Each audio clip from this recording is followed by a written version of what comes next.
வணக்கம் நேயர்களே, சிந்தனை களம் நிகழ்ச்சிக்கு உங்களை வரவேற்கிறேன். சமீபத்தில் ஒன்றிய கல்வி அமைச்சர் தர்மேந்திர பிரதான் கிட்ட செய்தியாளர்கள் ஒரு கேள்வியை எழுப்பினாங்க. தமிழ்நாட்டுக்கு கல்வித்துறைக்குன்னு ஒரு 2000 கோடி ரூபாய் நிலுவையில் வச்சிருக்கிறீங்க, அந்த தொகையை ஒதுக்கலை அப்படின்னு கேள்வி எழுப்பினாங்க. தெரியும், தமிழ்நாடு தேசிய கல்விக் கொள்கையை ஏன் ஏற்க மறுக்கிறாங்க, மும்மொழி கொள்கையில் அவங்களுக்கு என்ன பிரச்சனை, தேசிய கல்விக் கொள்கையை தமிழ்நாடு ஏற்றுக்கிட்டா மட்டும்தான் தமிழ்நாட்டுக்கு நிதி தர முடியும் அப்படின்னு ஒரு ஆணவமான துணியிலேயே சொன்னார் அப்படின்னே பார்க்குறோம். இதற்கு பல்வேறு தரப்பிலிருந்தும் கடும் கண்டனம் எழுந்திருக்கு. குறிப்பாக முதலமைச்சர் மு.க.ஸ்டாலின் இது போன்ற பிளாக்மெயில்லாம் வேண்டாம், இது போன்ற பிளாக்மெயில் தமிழ்நாட்டுக்கு நிதி தர மறுத்தால் தமிழர்களின் தனி குணத்தை பார்க்க வேண்டி இருக்கும், மும்மொழி கொள்கை ஏத்துக்கணும் அப்படின்னு எந்த சட்டத்தில் இருக்கு அப்படின்னு ஒரு கேள்வியை எழுப்பியிருக்கிறாரு. இது தொடர்பாகத்தான் இன்றைய நமது சிந்தனை களம் நிகழ்ச்சியில் பேச போகிறோம். ஏன் மும்மொழி கொள்கையை திணிப்பதில் ஒன்றிய அரசு இவ்வளவு ஆர்வமாக இருக்கிறது, தமிழ்நாடு அரசின் எதிர்ப்பில் என்ன நியாயம் இருக்கிறது என்பது போன்ற விஷயங்களை நாம் அலச போகிறோம். இது தொடர்பாக நம்முடைய பேச திமுகவிலிருந்து திரு சேலம் தரணிதரன் அவர்களும், கம்யூனிஸ்ட் கட்சியிலிருந்து டாக்டர் ரவீந்திரநாத் அவர்களும், கல்வியாளர் முருகையன் அவர்களும், பத்திரிகையாளர் புன்னை வளவன் அவர்களும் நம்மோடு இணைகின்றனர். நால்வரையும் வரவேற்று நிகழ்ச்சிக்குள் செல்லலாம். நால்வருக்கும் வணக்கம். தரணிதரன் சார், உங்ககிட்ட இருந்து ஆரம்பிக்கிறேன். ஒன்றிய கல்வி அமைச்சரோட இந்த பதிலை எப்படி பார்க்குறீங்க? ஒன்றிய கல்வி அமைச்சர் அவர்களுக்கு இந்த நாட்டோட அரசியலமைப்பு தெரியல அப்படின்னு நினைக்கிறேன். இல்லை அவர் தெரிஞ்சிருந்து மக்கள்லாம் முட்டால் மக்களுக்கு தெரியல அப்படின்னு நினைக்கிறாருன்னு. ஏன்னா இந்திய அரசியலமைப்பு சட்டம் படி இந்தியாவுக்குன்னு சொல்லி ஒரு நேஷனல் லாங்குவேஜ் கிடையாது, நமக்கு அஃபிஷியல் லாங்குவேஜ் தான் இருக்குது. எல்லா ஷெட்யூல் 8 லாங்குவேஜுக்கும் ஒரே ஸ்டேட்டஸ் தான், சரிங்களா? அதனால் அவர் சொல்கிறது வந்து முற்றிலும் ஏற்றுக்கொள்ள முடியாது, ஒரு தமிழர்களோட உணர்வை தூண்டும் விஷயமா இருக்குது. ஏன்னா ஒரு ஐடென்டிட்டின்னு இருக்குல்ல, தமிழ் ஐடென்டிட்டி, அதுக்கு முக்கியமான விஷயம், தமிழ்நாட்டுக்குன்னு இருக்கிற ஐடென்டிட்டி முக்கியமான விஷயம் மொழி தான், தமிழ், சரிங்களா? நாம் ஏன் ஹிந்தி திணிப்பு வேண்டாங்கிறோம்? நம்ம ஹிந்தியோ இல்லை எந்த மொழியோ எதிர்க்கிறோம் கிடையாது. ஆனால் ஹிந்திங்கிற மொழியை தமிழ்நாட்டில் திணிக்கக்கூடாது அப்படின்னு சொல்கிறது காரணம் என்னன்னா, ஹிந்திங்கிற மொழியே வந்து இந்தியாவில் பெரும்பான்மையான மக்கள் பேசக்கொண்ட மொழி கிடையாது.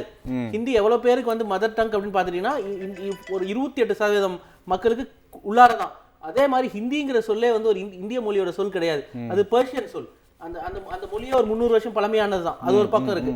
இப்போ பிரச்சனை என்ன அப்படின்னு வந்து பார்த்தா, SSA சர்வ சிக்ஷா அபியான் கீழே தமிழ்நாட்டுக்கு தர வேண்டிய 2150 கோடி ரூபாய் தரல.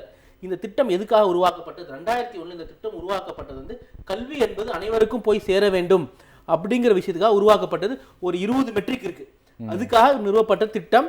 நம் ஒன்றிய அரசும் மாநில அரசும் சேர்ந்து செய்யக்கூடிய திட்டம். 60% ஒன்றிய அரசும் 40% மாநில அரசும். ஆனா இந்த ஒன்றிய அரசு தர வேண்டிய காசும் நமக்கு வர வேண்டிய காசு தான், ஏதோ நமக்கு அடிஷனலா தரது இல்ல. நாம அனுப்பி நமக்கு 29 பைசா வருது இல்ல, அந்த 29 பைசா உள்ளடங்கிய காசு தான் அது. இந்த திட்டம்ல வந்து பெண்கள் எவ்வளவு பேர் கல்லூரிக்கு போயிருக்காங்க, பட்டியல மக்கள் கல்லூரிக்கு போயிருக்காங்களா, right to education act content private காலேஜுக்கு போகிறது, இதெல்லாமே இந்த திட்டத்தில் வருது. ஸோ இதில் 20 மெட்ரிக்ஸ் இருக்குல்ல, இந்த 20 மெட்ரிக்ஸ்லையும் 19 மெட்ரிக்ஸ் தமிழ்நாடு வந்து டாப் 8ல இருக்கு. One of the best performing state, ஒரு 4-5 பெஸ்ட் பர்ஃபார்மிங் ஸ்டேட் இருக்கு அவுட்கம்ஸ்ல. அதுல தமிழ்நாடு ஒன்று. இன்ஃபேக்ட் தமிழ்நாடும் கேரளாவும் கிட்டத்தட்ட ஒரே இடத்துல இருக்கும் இந்த அவுட்கம்ஸ்ல. ஸோ ஆனால் நீங்க இதுக்கு இந்த வருஷம் காசு தரல, என்ன சொல்லி காசு தரல? காசு எதை வச்சு மறுக்கலாம்? இந்த திட்டத்தை தமிழ்நாடு சரியா செயல்படுத்தலன்னு சொல்லி மறுத்திருக்கலாம். ஆனா தமிழ்நாடு தான் சிறப்பாக செஞ்சிருக்கோம். நீங்க என்ன சொல்றீங்க? நீங்க வந்து பிஎம் ஸ்ரீ ஸ்கூலுக்கு ஒப்பந்தம் போடணுங்கிறீங்க. சரி, பிஎம் ஸ்ரீ ஸ்கூலுக்கு ஒப்பந்தம் போடணும்னா நீங்க என்ன சொல்றீங்க? நேஷனல் எஜுகேஷன் பாலிசிக்கு நீங்க அக்ரி பண்ணணும் அப்படிங்கிறீங்க. இப்போ நேஷனல் எஜுகேஷன் பாலிசியில் என்ன பிரச்சனை அப்படின்னா 3 பிரச்சனை. புதிய கல்விக் கொள்கைகள் நிறைய திட்டங்கள் ஆல்ரெடி தமிழ்நாட்டில் அமலில் இருக்கு. முதல் தமிழ்நாடு தான் முன்மாதிரியான மாநிலம். உதாரணம் வந்து மார்னிங் பிரேக்ஃபாஸ்ட் ஸ்கீம். ஆனால் நம்ம ஒரு சில விஷயங்களை எதிர்க்கிறோம், அது காரணம் இருக்கு. இப்போ கிராஸ் என்ரோல்மெண்ட் ரேஷியோ அவங்க 2030க்குள்ளார இந்தியா ஃபுல்லாக 50% அடையணுங்கிறது தான் NEP-யோட ஒரு மெயின் அப்ஜெக்டிவ். ஆனால் தமிழ்நாட்டில் 2011 அடைஞ்சிட்டோம். ஸோ நீங்கள் என்ன 2030 பண்ணணும்னு நினைக்கிறோமோ 2011 தமிழ்நாடு அடைஞ்சிருச்சு. அந்த அளவுக்கு நம்ம எக்ஸாம்பிள் முன்னாடி இருக்கோம். ஆனால் இப்போ 2 மெயின் அப்ஜெக்ஷன் சொல்கிறேன். முதல் அப்ஜெக்ஷன் வந்து 3 லாங்குவேஜ் பாலிசி. NEP-யை வந்து தமிழ்நாடு அக்செப்ட் பண்ணிக்கிட்டா, அதான் இப்போ நீங்கள் என்ன சொல்கிறீங்க, இந்த 2150 கோடி ரூபாய் உங்களுக்கு வர வேண்டும் என்றால் நீங்கள் வந்து மும்மொழி கொள்கையை தமிழ்நாட்டில் ஏற்றுக்கணும். இப்போ மும்மொழி கொள்கையில் என்ன பிரச்சனை அப்படின்னா, அதில் ஒரு சட்டம் போட்டிருக்காங்க. அதில் என்ன சட்டம் போட்டிருக்காங்கன்னா, அந்த 3 மொழியில 2 மொழி இந்திய மொழிகளாக இருக்கணும் அப்படின்னு. ஸோ இப்போ ஆல்ரெடி ஒரு மொழி ஆங்கிலம், வெளிநாட்டு நான் இந்தியன் லாங்குவேஜ்னா ஆங்கிலம் ஆயிடுது. மீதி 2 இந்திய மொழினா தமிழ்நாட்டில் அது தமிழா இருக்கும். அப்படின்னா மீதி ஒரு மொழி அப்படிங்கிறது அது ஹிந்தியா தான் இருக்கும். மறைமுகமா திணிக்கிறது எதனாலன்னு பார்த்தீங்கன்னா, இப்பயே வந்து கேந்திர வித்யாலயா பல்கலைக்கழகங்கள்ல தமிழ்நாட்டில் இருக்கிற கேந்திர பல்கலைக்கழகங்களுக்கு தமிழ் ஆசிரியர் கிடையாது, இவங்க காசு அதுக்கு ஒதுக்குறது இல்லை. தமிழ் டீச்சர்ஸ் வேக்கண்டா இருக்காங்க. ஸோ அப்படி இருக்கும்போது என்ன ஆகும்னா, மராட்டி, குஜராத்தி, இல்ல பெங்காலின் ஒவ்வொரு ஸ்கூல்ல 10 ஆப்ஷன் இருக்காது, ஹிந்திங்கிற ஆப்ஷன் தான் இருக்கும். இப்ப உத்தரப்பிரதேசம் என்ன ஆகும்னா சமஸ்கிருதம், ஹிந்தி, இங்கிலீஷ்னு படிப்பாங்க. ஸோ இதனாலதான் நம்ம வந்து இந்த மும்மொழி, ஏன்னா இது மறைமுகமா ஹிந்தியை திணிக்கிறதுனால வேணாங்கிறோம். இன்னொரு விஷயம், மும்மொழி கொள்கையை நம்ம எதிர்க்கிறோம். அப்படி மும்மொழி கொள்கையே இருக்கட்டும் அப்படின்னா நீங்க என்ன பண்ணிருக்கீங்க, ஒன்றிய அரசு என்ன சொல்லியிருக்கலாம்னா எந்த மொழி 3 மொழியெல்லாம் எடுத்துக்கலாம், ஒரு மொழி இந்திய மொழியா இருக்கணும் அப்படின்னு சொல்லியிருந்தா இங்க தமிழ் எடுப்போம், சரிங்களா, இங்கிலீஷ் இருப்போம். 3வது மொழி வந்து ஜாப்பனீஸா இருக்கலாம், ஜெர்மனா இருக்கலாம். எதனால இந்த 2 நாடுகள்லையுமே வந்து பெரிய பொருளாதாரம், ஆனால் அந்த நாட்டுங்களோட ஜனத்தொகை வந்து ஏஜ்ட் ஆனதுனால பெரிய இந்தியர்களுக்கு அங்கே வேலை வாய்ப்புக்கு வாய்ப்பு இருக்குது அந்த மொழியை கற்றுக்கிட்டா, ஸ்கில்டு அண்ட் அன்ஸ்கில்டுக்கு. அதனால தான் இந்திய அரசாங்கமே வந்து அவங்களோட ஃப்ரீ ட்ரேட் அக்ரிமெண்ட் போடும்போது எங்கள் இளைஞர்களுக்கு வேலை வாய்ப்பு தருங்கிறதையும் போடுறாங்க. அப்படின்னா அந்த மொழியை கொண்டு வந்திருக்கலாம். ஸோ அதெல்லாம் ஏன் போடல, அதில் ஏன் இந்தியன் லாங்குவேஜ் போட்டிருக்காங்கிறதே வந்து மறைமுகமாக ஹிந்தியை திணிக்கிறதுக்கு. இன்னும் 2வது விஷயம் அதில் இருக்க பிரச்சனை என்னன்னு வந்து பார்த்தா, 5வது படித்த உடனே பப்ளிக் எக்ஸாம் நடத்தணும், 8வது படிச்சோடனே பப்ளிக் எக்ஸாம் நடத்தணும், 10வது நடத்தணும், 12வது நடத்தணும். தமிழ்நாட்டில் எப்படி இருக்கு, 10வது முடிஞ்சதுக்கு அப்புறம் தான் ஒரே எக்ஸாம், சரிங்களா. அது எதுக்காக வச்சிருக்கோம் அப்படின்னா, உலக வங்கியே சொல்றது என்னன்னா, ஸ்கூலில் வந்து ட்ராப் அவுட் ஆகிறாங்க பாருங்க மாணவர்கள். எதனால் ட்ராப் அவுட் ஆகிறாங்கன்னா, தேர்ச்சி பெற முடியாத போனால் உடனே வந்து ஸ்கூலுக்கு கண்டினியூ ஆகுறதில்ல. அதனால தான் தமிழ்நாட்டில் வந்து 10th வரைக்கும் ஆல் பாஸ் கவர்மெண்ட் ஸ்கூலில் வச்சிருக்கோம், 10th வரைக்கும். அதனால தான் தமிழ்நாட்டில் வந்து கிராஸ் என்ரோல்மெண்ட் ரேஷியோ கல்லூரியில் 50%, உயர்கல்வியில் மகளிர் 90%, குஜராத்தில் 50%. எதனால் அப்படின்னா, நாம் வந்து இந்த யூனிவர்சல் எஜுகேஷன் கொடுத்து 10வது வரைக்கும் பாஸ் ஃபெயில் இல்லாமல் வச்சிருக்கிறதுனால தான். ஆனால் நீங்கள் 5வதுல எக்ஸாம் வச்சு பாஸ் ஃபெயில் பண்ணீங்கன்னா என்ன ஆகும், கிராமப்புறங்களில் இருக்க மக்கள், மலைப்புறங்களில் இருக்க மக்கள், அவங்களாம் வந்து கஷ்டப்படுவாங்க. ஏன்னா அவங்களாம் வந்து ஒரு டிஸ்அட்வான்டேஜ் பேக்ரவுண்ட், முதல்ல குடும்பத்திலே முதல் முறை படிக்க போவாங்க. ஸோ அவங்களுக்கு அது டிஸ்அட்வான்டேஜாக இருக்கும்போது என்ன, எக்ஸாமில் ஒரு 10% 20% பேர் ஃபெயில் ஆகிட்டாங்கன்னா அவங்க திருப்பி 6வதுக்கு வரமாட்டாங்க. அவங்க வீட்டில் பண்ணிட்டு இருக்க தொழிலே பண்ணலான்னு போக ஆரம்பிக்க வாய்ப்பு இருக்குது. ஆனால் நாம் என்ன நினைக்கிறோம், கல்வி எல்லாருக்கும் வந்து எல்லாரும் மேலே போகணும், சமுதாயத்தில் உயர்ந்து போகணும். ஏன்னா படிப்பு ஒன்று தான் வந்து எல்லாரையும் சமமாக்க முடியும், சரிங்களா. It's an equaliser. எஜுகேஷன், முதலமைச்சர் திருப்பி சொல்ற மாதிரி, education is equaliser that which can uplift people from poverty and in social strata. So அப்படி இருக்க பட்சத்தில் படிப்புங்கிறது எல்லாரும் கிடைக்கணுங்கிறதுனால தான். ஆனால் இவங்க என்ன சொல்கிறாங்க, 5வதுல வைக்கணும். ஸோ இதில் வந்து நிறைய பேர் ஃபில்டர் ஆகிட்டு திருப்பி 6வதுக்கு சேராமல் இருக்கலாம், இல்லை 8வதுக்கு அப்புறம் 9வதுக்கு சேராமல் இருக்கலாம். ஸோ அதனால தான் நம்ம அதை மறுக்கிறோம். ஆனால் இப்போ ஃபுல் காசு கொடுக்கப்பட்ட மாநிலம் எதுன்னு பார்த்தீங்கன்னா குஜராத், மத்திய பிரதேஷ், பீகார். ஆனால் இந்த 3 மாநிலம் தான் எஸ்எஸ்சி அவுட்கம்ல பின்தங்கி இருக்காங்க. எஸ்எஸ்சி அவுட்கம்ல பின்தங்கிய 3 மாநிலங்கள் அப்படின்னு எடுத்துக்கிட்டா அது வந்து மத்திய பிரதேஷ், குஜராத், பீகார். 20 குறியீட்டில் பீகார் வந்து 18 குறியீட்டில் பாட்டம் 5 இருக்கு. 18 குறியீட்டில் குஜராத் வந்து 8 குறியீட்டில் பாட்டம் 5 இருக்கு. அதுவும் மீதி இருக்கிற 6 குறியீட்டில் 20 நிச்சயமா. சமீபத்தில் அன்பில் மகேஷ் பொய்யாமொழி சார் வந்து செய்தியாளர்களை செஞ்சப்போ, ஒன்றிய கல்வி அமைச்சரை சந்திச்சப்போ அவரே சொல்றாரு, தமிழ்நாடு மாடலை தான் வந்து மற்ற மாநிலங்கள் பின்பற்றணும், அந்த அளவுக்கு தமிழ்நாடு சிறப்பாக செயல்படுதுன்னு ஒன்றிய அமைச்சரே என்கிட்ட சொன்னார் அப்படிங்கிற கருத்தை சொல்றாரு. ஸோ என்இபியில் வந்து உங்களுக்கு வந்து நீங்க சொல்றது வந்து என்இபியில் வந்து மும்மொழி கொள்கை மட்டும் பிரச்சனை கிடையாது, இன்னும் நிறைய பிரச்சனைகள் இருக்கு அப்படிங்கிற கருத்தை முன்னிட்டு. இப்ப தமிழ்நாடு நீங்க எந்த மெட்ரிக் பள்ளி, எந்த சமூக பொருளாதார வளர்ச்சி இல்லை, நீங்கள் எந்த மெட்ரிக் வேணாலும் எடுத்துக்கோங்க, இந்தியாவில் இருக்கிற எல்லா மாநிலங்களோடையும் தமிழ்நாடு சிறப்பாக செயல்படும். அதுவும் குறிப்பாக பாஜக ஆள்ற மாநிலங்கள் எடுத்துக்கோங்க, அதோட எல்லா மாநிலத்திலும் தமிழ்நாடு சிறப்பாக செயல்படுது. அப்படி இருக்கும்போது தமிழ்நாடு முன்னுதாரணமாக இருக்கும்போது நீங்கள் எதனால் வந்து ஒரு திட்டத்தை தமிழ்நாட்டில் கொண்டு வந்து நீங்கள் ஃபோர்ஸ் பண்ணுறீங்க? நீங்கள் தமிழ்நாட்டில் எப்படி நம்ம படிக்கிறோமோ அதை மற்ற மாநிலங்கள் எடுத்துகிட்டு போனால் சரி. ஆனால் அது ஒரு, ஆனால் 2வது வந்து இந்த காசு தராமல் ஆர்எஸ்எஸ் அந்த தமிழ்நாட்டில் திணிக்கணும்னு நினைக்கிறாங்க பார்த்தீங்களா, அதுதான் பிரச்சனை. அதுதான் நம்ம அப்போஸ் பண்ண நினைக்கிறோம். நம்ம தொடர்ந்து பேசலாம். டாக்டர் ரவீந்திரநாத் சார், இதுல என்ன பிரச்சனை? மும்மொழி கொள்கையை ஏத்துக்கிறதுல தமிழ்நாட்டுக்கு என்ன பிரச்சனை? ஒன்றிய கல்வி அமைச்சர் சொல்றாரு, it's a rule of law, அதுதான் சட்டம், நாங்க சட்டம் எல்லாருக்கும் பொதுவானது, நீங்க ஏத்துக்கிட்டு தான் ஆகணும் அப்படிங்கிறாரு. இது வந்து ரொம்ப ஆணவமான போக்கு, திமிருதனமான பேச்சு, இந்திய அரசு சட்டத்துக்கு முரணானது. இப்ப கல்விங்கிறது ஏற்கனவே மாநில பட்டியல் தான் இருந்துச்சு. அதே போல பாத்தீங்கன்னா எமர்ஜென்சி காலத்துலதான் வந்து அதை மத்திய பட்டியல் கொண்டு போனாங்க. அதாவது மாநில அரசு மத்திய அரசு இருக்கக்கூடிய கன்கரண்ட் லிஸ்ட் கொண்டு போனாங்க. இப்போ முழுமையாக ஒன்றிய அரசு வந்து தன்னுடைய பட்டியல் கொண்டு போறதுக்கான முயற்சியை வந்து அவங்க செய்யறாங்க. அப்ப வந்து என்னன்னாக்க, இந்த தேசிய கல்விக் கொள்கை என்பது இந்தியா வந்து கல்வியை வந்து காவி மயமாக்குவது, கார்பரேட் மயமாக்குவது, ஒற்றை கலாச்சாரத்தை ஒற்றை பண்பாட்டை திணிப்பது என்பதுதான். தேசிய கல்விக் கொள்கை என்பதை அறிவிக்கிட்ட பொழுது டிராப்ட் அதோட வரைவறிக்கை வந்த பொழுது திராவிட முன்னேற்ற கழக சார்பாக ஒரு குழு அமைக்கப்பட்டது. தமிழ்நாட்டில் உள்ள கல்வியாளர்லாம் அமைந்த ஒரு குழு, மாண்புமிகு அமைச்சர் பொன்முடி, மாண்புமிகு அமைச்சர் தங்கம் தென்னரசு போன்றவர்கள்லாம் அந்த குழுவுக்கு தலைவராக இருந்தாங்க. அந்த குழுல நானும் இடம்பெற்றிருந்தேன். அவங்க கிட்ட ஒரு 10 நாளைக்கு மேலாக ஒவ்வொரு வரியா அதை படிச்சு ஆராய்ச்சி பண்ணி எல்லாம் பண்ணி கடைசியா அந்த ரிப்போர்ட் தயார் பண்ணி இந்த தேசிய கல்விக் கொள்கை திராவிட முன்னேற்ற கழகம் ஏற்றுக்கொள்ளாது என்பதற்கான காரணங்களை சுட்டி காண்பித்து அந்த அறிக்கையை வந்து திமுக நாடாளுமன்ற உறுப்பினர் அன்றைக்கு இருந்த மத்திய அமைச்சர்கிட்ட கொடுத்து இதை வந்து நாங்க நிராகரிக்கிறோம் சொல்லியாச்சு. அவ்வாறு இருக்கின்ற பொழுது தெரிந்த விஷயம் தான். ஏன் அதை வந்து எதுக்குறோங்கிறப்ப தமிழ் பண்பாட்டு கலாச்சாரத்துக்கு எதிராக இருக்கிறது, ஒற்றை கலாச்சாரத்தை பண்பாட்டை திணிக்கிறது, பன்முகத்தன்மைக்கு எதிராக இருக்கிறது, இந்தி சமஸ்கிருத திணிப்பு அதில் இருக்கிறது. அதே போல பாத்தீங்கன்னா பழம்பெருமை என்று சொல்லி இந்தியாவுடைய வேதகால நாகரிகம் மனு தர்மத்தை வந்து புனிதப்படுத்துவது போன்ற பல்வேறு விஷயங்கள் அதுல இருக்குன்னு நம்ம வந்து அதுல எதிர்ப்பு எல்லாம் தெரிவிச்சோம். அப்ப வந்து இந்தியாவுடைய கூட்டாட்சி கோட்பாடு எதிராக எல்லாம் தேசிய கல்விக்குள்ள இருக்குன்னு சொல்லி சொன்னோம். தனியார் மயமாக்குறத வந்து ஊக்கப்படுத்தலாம் சொல்லி சொன்னோம். அப்ப இன்றைக்கு வந்து இந்தியா பல்வேறு தேசிய இனங்கள் நாடு, பல்வேறு மொழியில் பேசக்கூடிய மக்கள் வாழ்றாங்க. எனவே ஒவ்வொரு தேசிய இன மக்களும் அவங்களுடைய தேசிய இனத்தை பாதுகாக்கணும், தேசிய பண்பாட்டை பாதுகாக்கணும், அவங்களுடைய தேசிய மொழியின் அடிப்படையில் அவங்க வந்து கல்வி பெறணும், வேலைவாய்ப்பு பெறணும், அவங்களுடைய ஆட்சி மொழியாக இருக்கணும் என்றெல்லாம் சொல்லி நம்ம வந்து உலகம் முழுவதும் அதான் நடைமுறையில் இருக்கு. இந்தியாவில அதான் வந்து அப்படி இருக்க வேண்டும் என்பதற்காகத்தான் மொழிவாரி மாநிலங்கள் அமைக்கப்பட்டது. மொழிவாரி மாநிலங்கள் அமைப்பதற்கு இந்த இந்திய கம்யூனிஸ்ட் கட்சி எப்பொழுதுமே துணை இருக்கு, அதுக்காக போராடி இருக்குங்களா பார்க்க வேண்டிய அவசியம் இருக்கு. இன்னும் சொல்ல போனா நாடு விடுதலை அடைவதற்கு முன்பாகவே ஜவஹர்லால் நேரு அவர்கள் வந்து மொழிவாரி மாநிலம் பிரிக்கப்பட வேண்டும் சொல்லி சொன்னாங்க. காங்கிரஸ் கட்சி அதுக்கு உறுதியா இருந்தது. எனவேதான் தமிழ்நாடு காங்கிரஸ் கமிட்டினே பேர் வச்சாங்க. நாடு விடுதலை அடைவதற்கு முன்பாகவே தமிழ்நாடு என்ற பேர் வருவதற்கு முன்பாகவே தமிழ்நாடு காங்கிரஸ் கமிட்டின்னு பேர் வச்சாங்க. அது மாதிரி தமிழ்நாடு ஏஐடிசி பேரே தமிழ்நாடு ஏஐடிசி என்றெல்லாம் பேர்கள்லாம் வைக்கப்பட்டது. அவ்வாறு இருக்கின்ற பொழுது மொழிவாரி மாநிலங்கள் அமைக்கப்பட்ட நோக்கமே என்னன்னாக்க இந்தியாவில் பல்வேறு தேசிய இனங்களும் அவருடைய கலாச்சாரம் பண்பாடு போன்றவற்றை பாதுகாக்க வேண்டும், வளர்த்தெடுக்க வேண்டும் என்ற அடிப்படையில் தான். ஆனால் இவ்வாறு மொழிவாரி மாநிலங்கள் அமைக்கப்பட்ட பொழுது அது நேர் எதிராக இருந்தது RSS சங் பரிவார் அமைப்புகள் தான்.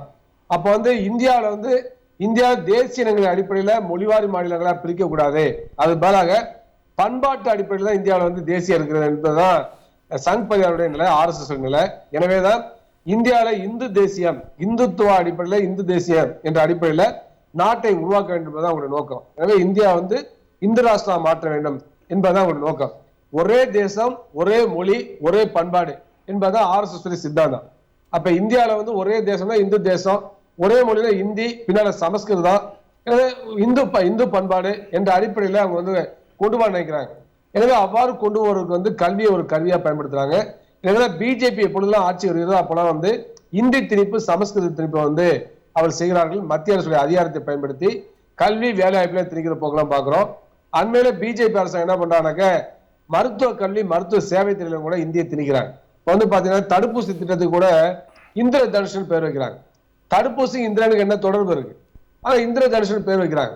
அதே மாதிரி ஆரம்ப சுகாதார பேர் மாத்துறதுக்கு ஆயுஷ்மான் ஆரோக்கிய மந்திர்னு பேர் வைக்கிறாங்க. அதே மாதிரி பிரதமருடைய காப்பீடு திட்டம், பிரதமருடைய இந்த மருத்துவ திட்டத்துக்கு வந்து ஆயுஷ்மான் பாரத்னு பேர் வைக்கிறாங்க.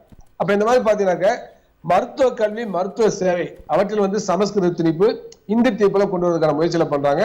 அதுக்கு அடிப்படையாக இருக்கிறது தேசிய கல்விக் கொள்கை தான். எனவே இந்தியாவுடைய அரசு சட்டத்து முரணாக பல்வேறு மாநிலங்களுடைய கூட்டமைப்பு தான் ஒன்றிய அரசு.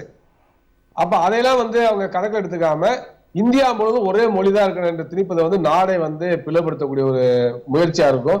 அது நாடை சிதறடித்து விடும். ஏற்கனவே இந்தியா சிதறண்டு போனதுக்கு காரணமே மிக முக்கியமாக சங் பரிவாருடைய கொள்கை தான், RSS இந்து மகாசபையுடைய கொள்கை தான்.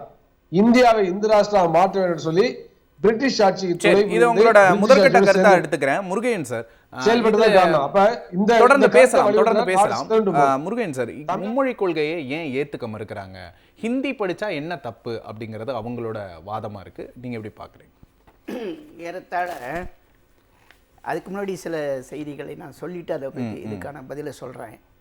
இப்போ நம்முடைய சகோதரர் குறிப்பிட்டது மாதிரி 2001 சர்வ சிக்ஷா அபியான் SSAன்னு சொல்லிட்டு அனைவருக்கும் கல்வி திட்டம் வந்தது. அப்புறம் 2010 RMSAன்னு வந்தது. 2009 2010 அப்புறம் வந்து டீச்சர் ஆசிரியர் கல்வி அதில் இணைச்சாங்க. 2018 சமக்கர இந்த ஒருங்கிணைந்த கல்வி திட்டம் கிட்டத்தட்ட 2001 60 விழுக்காடு ஒன்றிய அரசும் 40 விழுக்காடு மாநில அரசும் கல்வியினுடைய முன்னேற்றத்திற்காக பள்ளி குழந்தைகளுடைய கல்விக்காக கொடுத்து கொண்டிருக்கிற ஒரு வரலாறு படைத்த ஒரு கிட்டத்தட்ட பார்த்தீங்கன்னா 23 ஆண்டுகளாக கொடுத்து வந்த நிதியை இப்போ 2024 மட்டும் நாங்கள் கொடுக்க மாட்டோம், கொடுக்காததுக்கு காரணம் நீங்கள் மும்மொழி கொள்கையை ஏற்க வேண்டும், பிஎம்சி ஸ்கூல்ஸை ஏற்கணும், தேசிய கல்விக் கொள்கையை ஏற்கணும் என்று சொன்னால், அப்போது 24 வருஷம் கல்விக்காக ஒதுக்கப்பட்ட தொகையை இந்த ஆண்டு மட்டும் பிஜேபி அந்த தர்மேந்திர பிரதான் யாதவுக்கோ அல்லது பிஜேபி அந்த ஆட்சிக்கோ ஏன் இந்த ஆண்டு மட்டும் ஒரு விசித்திரமான ஒரு கோட்பாட்டை அவர்கள் முன்வைக்கிறார்கள் என்பதை முதல்ல ஒன்று புரிஞ்சுக்கணும். ரெண்டாவது, ஒரு 2152 கோடி ரூபாயை இந்த ஆண்டுக்கு ஒதுக்கணும், பழையதில் ஒரு 249 கோடி ரூபாய் நிலுவை. இது கல்வி, வேறு பல துறைகளுக்கும் ஒதுக்க வேண்டிய கல்வி தொகை கூட வரவில்லை என்று மாண்புமிகு தமிழக முதல்வர் குறிப்பிட்டிருக்கிறார்கள். இந்த கல்வி என்பது சாதாரணமாக அல்ல. இந்த ஒருங்கிணைந்த கல்வி திட்டம்னு சொன்னீங்கன்னா அதில் ட்ராப் அவுட், பள்ளி கல்வியை இடையிலே நிறுத்துவதற்காக இந்த நிதி பயன்படுகிறது. இன்றைக்கு மாண்புமிகு கல்வி அமைச்சர்கள் குறிப்பிட்டது போல 19 கோடி ரூபாய் அரசு பள்ளி மாணவிகளுக்கு தற்காப்பு கலை கற்றுத்தருவதற்காக ஒதுக்கப்படுகிறது, மலைவாழ் மக்களுடைய குழந்தைகளுக்காக ஒதுக்கப்படுகிறது, மாற்றுத்திறனாளிகளுடைய கல்விக்காக ஒதுக்கப்படுகிறது. இப்படி பார்த்தீங்கன்னா பெண் கல்விக்காக ஒதுக்கப்படுகிறது, பாலின சமத்துவ கல்வி கொடுக்க வேண்டும் என்பதற்காக ஒதுக்கப்படுகிறது. ஆக கிட்டத்தட்ட இன்றைக்கி நம்முடைய மாண்புமிகு நாடாளுமன்ற உறுப்பினர் திருமதி கனிமொழி அவர்கள் குறிப்பிட்டது போல 40 லட்சம் மாணவர்களையும் ஏறத்தாழ 32,500 ஆசிரியர் பெருமக்களையும் இது ஒருங்கிணைக்கிற ஒரு திட்டம். இந்த திட்டத்திற்காக நம்முடைய நாடாளுமன்றத்தில் நிதிநிலை அறிக்கையில் நிதி அமைச்சர் அங்கே பட்ஜெட் தாக்கல் பண்ணுறாங்க. தாக்கல் பண்ணுகிற போது இந்த 60 விழுக்காடாக்கிய 2,152 கோடி ரூபாயை தமிழ்நாடு அரசுக்கு கொடுக்க வேண்டும் என்று பாராளுமன்றத்திலே ஒப்புதல் வாங்கப்படுகிறது. அத்தனை நாடாளுமன்ற உறுப்பினர்கள் இவ்வளவு விஷயம் இருக்கிற ஒரு விஷயத்தை ஜஸ்ட் லைக் தட் தர முடியாது அப்படின்னு சொல்றாங்க. நிதிநிலை அறிக்கையிலே ஒப்புதல் வாங்கிய பிறகு இன்னைக்கு அதுக்கு பிறகு நீங்க மும்மொழி கொள்கையை ஏற்க வேண்டும், பிஎம்சி ஸ்கூல் ஏற்க வேண்டும், தேசிய கல்விக் கொள்கை சொன்னால் இது ஒரு உரிமை மீறல் பிரச்சனையை நான் குறிப்பிடுறேன். எப்படின்னு சொன்னா அன்னைக்கு நீங்க சொல்லணும் பட்ஜெட்ல இதெல்லாம் ஏற்றால்தான் நாங்கள் நிதி ஒதுக்குவோம் என்று சொல்லவில்லை. அப்ப 23 வருடமாக ஒதுக்கப்பட்ட நிதியை இந்த வருஷம் வேண்டுமென்றே நிறுத்திவிட்டு இன்னைக்கு அதே நேரத்தில் இப்போ நம்முடைய சகோதரர் சொன்னது மாதிரி நம்முடைய 1976 நீங்கள் இந்த கல்விங்கிறது தம் மாநிலத்திலுடைய மாநில பட்டியலில் இருந்து ஒன்றிய அரசுடைய பட்டியலுக்கு போகவில்லை, ஒத்திசைவு பட்டியலாக கொண்டு செல்கிறார்கள். அதுவே தப்பு தான். அப்போ இது ஒத்திசைவு பட்டியலில் தான் இருக்கிறதே தவிர இன்னைக்கு நம்முடைய மாண்புமிகு தமிழக முதல்வர்கள் குறிப்பிட்டது போல ஒன்றிய அரசு ஒரு ஏகபோக எஜமானர்கள் அல்ல. அவங்க ஏகபோக என்னமோ கல்வியே ஒன்றிய அரசுடைய பட்டியலில் இருக்கிற மாதிரி நீங்க பேசுறாங்க. இல்லை, கல்வி இசைப்பு பட்டியலில் இருக்கிறது. அதோடு மட்டும் இல்லை, நீங்கள் சொல்கிறது how to come to the terms of the Indian கான்ஸ்டிடியூஷன்ங்கிறாரு. அவர்கள் நம்ம அழகாக சொன்னாங்க, இந்தியன் கான்ஸ்டிடியூஷன் அது அவருடைய அடிப்படை கூட தெரியாதவர் தான் இன்றைக்கு கல்வி அமைச்சர், ஒன்றிய கல்வி அமைச்சர் என்பதை அவர் நிரூபித்து காமிட்டிருக்கிறார். அதுக்கு நம்ம முதலமைச்சர் ரொம்ப அருமையாக பதில் கொடுத்துருக்காங்க. எந்த உட்பிரிவில் எந்த செக்ஷன்ல இந்தியன் கான்ஸ்டிடியூஷன் இந்த மொழி என்பதை கட்டாயப்படுத்தி இருக்கிறது நீங்க சொல்லுங்கன்னு சொல்றாங்க. அதே விட பார்த்தீங்கன்னா இது ரொம்ப திமிர்த்தனமான பேச்சு, ஆணவமான பேச்சு. அதாவது என்னமோ உங்களுடைய நிதியை, உங்களுடைய தனிப்பட்ட நிதியை மாநிலம் கேட்பது போல நினைத்து கொண்டு இன்றைக்கு நாங்கள் ஏற்றால்தான் தருவோம். நம்முடைய ஒரு தொலைக்காட்சியில், இதே போன்ற ஒரு தொலைக்காட்சியில் ஒரு பேட்டியில் நான் பார்த்தேன், தகவல் அறியும் உரிமை சட்டத்தின் கீழே ஒன்றிய அரசை ஏன் இந்த நிதியை தமிழ்நாட்டுக்கு கொடுக்கவில்லை என்று கேட்டிருக்கிறார்கள். அதற்கு இதே கல்வி அமைச்சகம் பதில் சொல்லியிருக்கிறது. என்ன சொல்லியிருக்கிறது? இது பரிசீலனையில் உள்ளது, விரைவில் நிதியை விடுவிப்போம் என்று சொன்னார்களே தவிர விடுவிக்காததற்கான காரணத்தை சொல்லவில்லை. அப்படி சொல்லி வந்தவர்கள், அப்படி மழுப்பிக்கொண்டே இருந்தவர்கள் இன்றைக்கு திமிர்தனமாக ஒரு தடிமனாக வார்த்தைகளாலே அந்த கொள்கையை ஏற்றால்தான், தேசிய கல்வி கொள்கையை ஏற்றால்தான், பிஎம்சி கொள்கையை ஏற்றால்தான் மும்மொழி வரும், இந்தி வரும். ஏன் இந்தி வேண்டாம் என்று சொல்கிறோம்? இன்றைக்கு இஸ்ரோ தலைவர் என்ன படித்தார்? இன்றைக்கு உலகம் முழுவதும் ஒன்றிய கல்வி அமைச்சர் ஆணவமா பேசினார் அப்படின்னு சொல்றோம். நிதியமைச்சர் கேட்டிருந்தா இதை விட ஆணவமான பதில்கள்லாம் எதிர்பார்த்திருக்கலாம் அப்படின்னு நினைக்கிறேன். நம்ம தொடர்ந்து பேசலாம். புனைவிளவன் சார், அந்த பிரஸ் மீட்டை நீங்க பார்த்திருப்பீங்கன்னு நினைக்கிறேன். பாத்தீங்களா? தர்மேந்திர பிரதான் பேசின விதமும் அந்த தொனியும் தொடர்ந்து ஒன்றிய அரசு இது போன்ற ஒரு அணுகுமுறையை தான் கடைபிடிக்கிறாங்க. நிதின்னு கேட்டால் வந்து ரொம்ப கராரா, ரொம்ப ஆணவமான ஒரு பதில் சொல்றது, தர முடியாது அப்படின்னு சொல்றது. இது போன்ற சார் சொன்ன மாதிரி பல லட்சம் குழந்தைகளோட வாழ்வு சம்பந்தப்பட்ட விஷயம், ஒரு சமூகத்தின் முன்னேற்றம் சம்பந்தப்பட்ட விஷயத்துல தனிப்பட்ட ஈகோ மாதிரியான ஒரு பிரச்சனையை கொண்டு போறதை எப்படி பாக்குறீங்க? சரிங்க, போன இதை க்ளோஸ் பண்ணுறதுக்கு போது சொன்னீங்க நிர்மலா சீதாராமன் அவர்களுடைய ஒரு நீட் ஷோன் அதில் 25% தான் இவர்கிட்ட இருந்துச்சு அப்படின்னு தான் நம்ம சொல்லணும். ஏன்னா அதற்கு 2 நாட்களுக்கு முன்பாக நாடாளுமன்றத்தினுடைய அந்த இறுதி கட்டம் கடைசி நாள் அவங்க பதிலளிக்கும் போது அவங்க பேசின அந்த துணி இருக்கு இல்லையா, அது இன்னமுமே சுயமரியாதை உள்ள யாரையுமே சீண்டக்கூடியது அப்படிங்கிறத நம்ம கம்ப்ளீட்டாக பார்க்க வேண்டியிருக்கு. எனக்கு உள்ளபடியே ஒரு செகண்ட் நான் அந்த அவருடைய ப்ரெஸ் மீட்டை, தர்மேந்திர பிரதான் ப்ரெஸ் மீட்டை பார்க்கும்போது எனக்கு ஒரு செகண்ட் அதிர்ச்சி ஆகிடுச்சு. இவர் பாஜக மினிஸ்டர் கான்ஸ்டியூஷனை பற்றி எல்லாம் பேசுகிறாரே, என்னது இது அப்படின்ற மாதிரி ஒரு ஃப்ராக்ஷன் ஆஃப் செகண்டு இதாகிட்டு அதுக்கப்புறம் தான் ஒரு ரியலைசேஷனுக்கு வந்தது. சிலர் வந்து பார்த்திங்கன்னா பயங்கரமாக பொய் சொல்லுவாங்க, சிலர் பொய்யை பயங்கரமாக சொல்லுவாங்க. இதில் எல்லா வகையிலையும் மிக்ஸ் பண்ணி பாஜக உள்ளே இறங்கியிருக்கு அப்படின்னு தான் நம்ம கம்ப்ளீட்டாக பார்க்க வேண்டியிருக்கு. அவர் ஒரு விஷயம் சொல்கிறார் இல்லையா, கான்ஸ்டியூஷன் கூட தான் நீங்கள் வரணும் அப்படின்ட்டு, இன் டேர்ம்ஸ் ஆஃப் கான்ஸ்டியூஷனுங்கிறாரு. அவர் மத்திய அமைச்சராக இருக்கிறார். கான்ஸ்டியூஷனால் உருவாக்கப்பட்ட நாடாளுமன்றம் அதற்கு இருக்கக்கூடிய அதிகாரத்தை வைத்து நிறைவேற்றியது தான் அஃபிஷியல் லாங்குவேஜ் ஆக்ட். அது பின்னாடி அஃபிஷியல் லாங்குவேஜ் ரூல்ஸாக மாறியது. அதில் முடிஞ்சால் நம்முடைய மாண்புமிகு ஒன்றிய அமைச்சர் எடுத்து படிக்கட்டும். அவருடைய மத்திய அரசினுடைய rajbhasha.gov.in வெப்சைட்டில் இருக்குது. அஃபிஷியல் லாங்குவேஜ் ஆக்ட் 1976 இருக்கக்கூடிய வரிகள் அப்படியே படிக்கிறேன். This shall be extend to whole of India, ஒட்டுமொத்த இந்தியாவுக்கும் இந்த சட்டம் பொருந்தும், except the state of Tamil Nadu அப்படின்னு ஒரு லைன் இருக்கு. இது எப்போ கொண்டு வரப்பட்டதுன்னா 1976 சட்ட திருத்தத்தின் மூலமாக கொண்டு வரப்பட்டது. அந்த எக்ஸப்ட் த ஸ்டேட் ஆஃப் தமிழ்நாடுங்கிற வரி வந்து சேர்ந்தது இல்லையா, அந்த இடம் தான் தமிழர்களுடைய தனி குணம். அதை வர வைக்கிறதுக்கான இதுன்னு தான் நம்முடைய மாண்புமிகு முதலமைச்சர் குறிப்பிடுறாருன்னு நான் பார்க்குறேன். ரொம்ப கலோக்கியில் நம்ம பேசிட்டு இருக்கும்போது சொல்லுவோம், தம்பி இது உங்களுக்கு உங்கள் அப்பா காலத்தில் தாத்தா காலத்திலே பார்த்து முடியாத இடம் தம்பி அப்படின்னு கலோக்கியலாக சொல்லுவோம். இது பர்சனலாக இல்லாமல் நான் மத்திய அமைச்சர் அவர்களுக்கு சொல்கிறேன். அவங்க அப்பா காலத்தில், ஏன்னா அவங்க அப்பா வாஜ்பாயினுடைய அமைச்சரவையில் மினிஸ்டராக இருந்தவர் தேவேந்திர பிரதான் அவர்கள். அவர் அமைச்சராக இருந்த போதும் தமிழ்நாடு தனித்து தான் இருந்தது. இங்கே 2 லாங்குவேஜ் ஃபார்முலா தான். உங்களுடைய அரசால், உங்களுடைய அப்பா அங்கம் வகித்த பாஜக அரசினால், அரசினால் அன்னைக்கு ஒன்றும் பண்ணின முடியல. அதுக்கு அடுத்த ஹைலைட், அதுக்கு முந்தின ஜென்ரேஷன் நம்ம போனோம்னா, இவருடைய தகப்பனார், மத்திய அமைச்சருடைய தகப்பனார் பிறந்தது 1941. அதுக்கு 3 வருஷத்துக்கு முன்னாடி முதல் ஹிந்தி எதிர்ப்பு போராட்டம் நடந்த மண் தமிழ்நாடு. 1937 உங்களுக்கு 40 வரைக்கும் 3 ஆண்டுகள் உச்சபட்சமாக ஹிந்தி திணிப்பு எதிர்ப்பு முதல் போர் நடந்து எங்களுக்கான விஷயங்களை நாங்கள் நிலைநாட்டி கொண்டவர்கள் அப்படிங்கிறத அவருக்கு நம்ம பதிவு செய்ய வேண்டியிருக்கிறது. அடுத்த கட்டமாக கான்ஸ்டியூஷனுக்குள்ள வரலங்கிறீங்கல்ல, எங்களுக்கு தேவையாக தமிழ்நாட்டினுடைய சமூக நீதிக்கு எதிராக போனதற்காக முதல் அரசியல் அமைப்பு சட்ட திருத்தத்தை கொண்டு வர வைத்த மண் தமிழ்நாடு. இதற்கு முன்பாக இன்னைக்கு மோடி உட்கார்ந்திருக்கிற அந்த நாற்காலியில் இதற்கு முன்பாக முதலில் இருந்த பண்டித நேரு குறிப்பிடுகிறார், அந்த ஃபர்ஸ்ட் அமெண்ட்மெண்ட் வருது. ஏன்னா இவங்க எப்பயுமே கோர்ட்டு மூலயமா போகக்கூடியதை நம்முடைய மரபார்ந்த எதிரிகள் செய்வாங்க.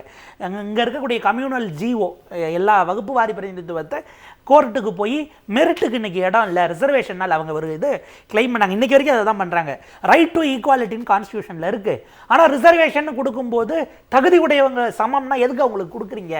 இதை செய்து இங்கேருந்து கம்யூனல் ஜிஓவை குவாஷ் பண்ணி உச்சநீதிமன்றமும் அதை சரி அப்படின்னு சொன்ன பிறகு இங்கே தமிழ்நாட்டில் பெரியார் போராட்டத்தை முன்னெடுக்கிறார். அதற்கு பிறகு சட்டம் திருத்தப்படுகிறது. நீங்கள் ஜுடிஷியல் பர்வியூக்கு போகும் அப்படின்னா நீங்கள் இன்றைக்கி இருக்கிறத வச்சு சொல்கிறீங்க. அதில் நாங்கள் எக்ஸம்ஷன் கிளாஸை கொண்டு வரோன்னு வரும்பொழுது நேரு உரையாற்றுகிறார்.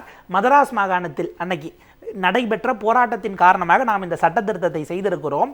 மதராஸில் நடந்த போராட்டத்துக்கு இந்தியா முழுக்க ஏன் சட்டத்தை திருத்த வேண்டும் என்று நீங்கள் கேட்கலாம்.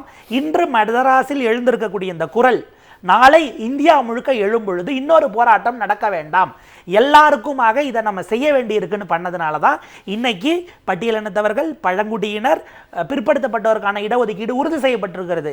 இதை நீங்கள் உங்களுடைய எல்லா திட்டங்களையும் ஃபார் அஹெட்டாக யோசிக்கக்கூடிய இடத்துல தமிழ்நாடு இருந்ததன் விளைவாக இன்னைக்கு நாங்கள் இவ்வளவையும் பண்ணியிருக்கோம் போது அவருக்கு ஏன் இந்த அரகன்ஸ் வருது அப்படின்னா, அவர் பானன் பிராட்டபின் விஹெச்பி 14 வயசில் விஸ்வ இந்து பரிஷத்தில் தன்னுடைய இதை தொடங்கி அப்படியே பயணப்பட்டு வந்தவர். அவங்களுடைய சித்தாந்தம் என்பது இதை ஒட்டுமொத்தமாக இந்து ராஷ்டிராவாக்க வேண்டும். வேண்டும், இங்க ஹிந்தியும் சமஸ்கிருதமும் தான் ஆட்சி மொழியாக இருக்க வேண்டும் என்கிற இடத்தின் ஆனா பின்புலம். தமிழைத்தான் நாங்க வந்து அந்தந்த மாநிலத்தோட தாய்மொழியைத்தான் நாங்க வந்து முதன்மை மொழியா வச்சிருக்கிறோம், அதுல என்ன உங்களுக்கு பிரச்சனைங்கிறாங்க. ரொம்ப நல்லா கேட்டார் அவரே. அதில் கேட்டார், தமிழ்நாட்டில் சிபிஎஸ்சி ஸ்கூல்ஸ் இருக்குல்ல, அங்கெல்லாம் படிக்கிறாங்கல்ல அப்படின்னு கேட்டார்.